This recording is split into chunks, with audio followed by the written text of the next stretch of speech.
fell asleep the only.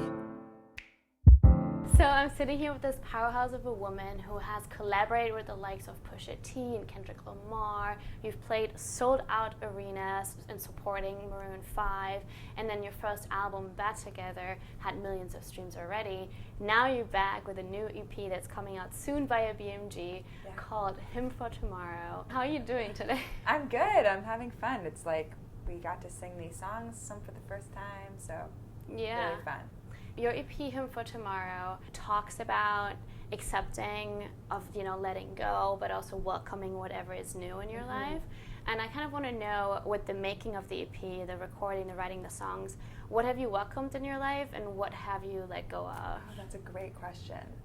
I think something I've at least attempted to really welcome into my life is that the idea that the future is better than the past, like our best days are ahead of us. I think on a personal level, sometimes I struggle with that, and I think you'll hear that on the record because I have a lot of really moody songs. And is there something that you feel like you let go of, maybe other than that fear of it never ending? I think I've let go of a certain amount of distrust in myself, like not just in the way we were talking about, but maybe when I was younger, I was kind of used to having these like powerful people in my industry tell me who I am, and I always kind of felt like they were wrong and I knew better, but it's very hard to listen to that voice, especially when you're brand new and young and dealing with a bunch of old successful men.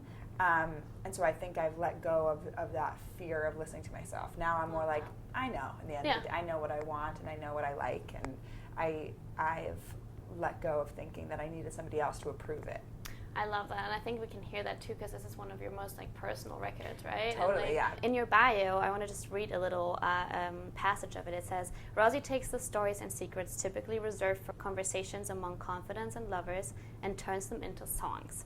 And I really think that your songs are super vulnerable and open and kind of just like showing your all, which I thought was really brave too. Thank you. But I do want to know if you would tell us one secret that we may not know yet. Oh my God, you're good at this. That maybe your fans would love to know. I know that we're going to have an amazing feature on one song on the second half of my record.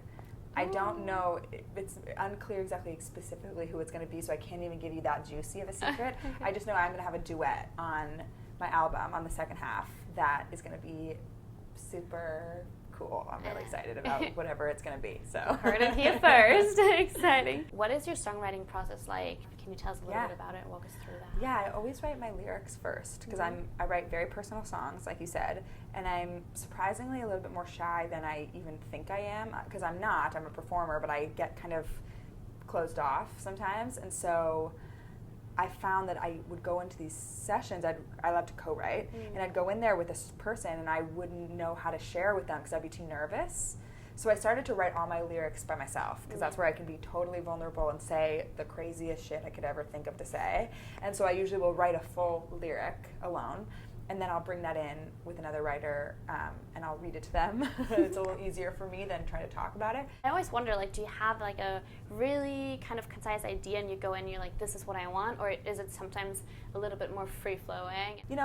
I've done it all. I've tried a million different angles of it, and I will say, for me, and I'm such a type A plan person, I plan my days by the hour like a psycho. It's not something I should admit to everybody, but it's true. I like to be prepared.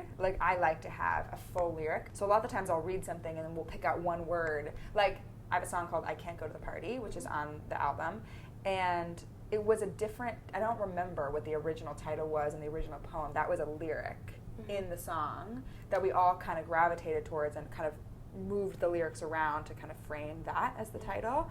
So I'm always very open to it changing. I just like to be super prepared and have it all in there because I'm like a rigid person. I'm not that, I'm not very chill. So I like to have a good game plan before I go in anywhere, basically. Well, I think there's nothing wrong with that, I think that's great. But I fell asleep the only. Such a long, long time ago.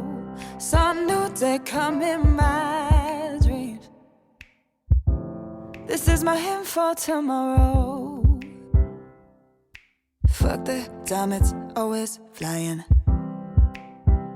I can't move on, I never do.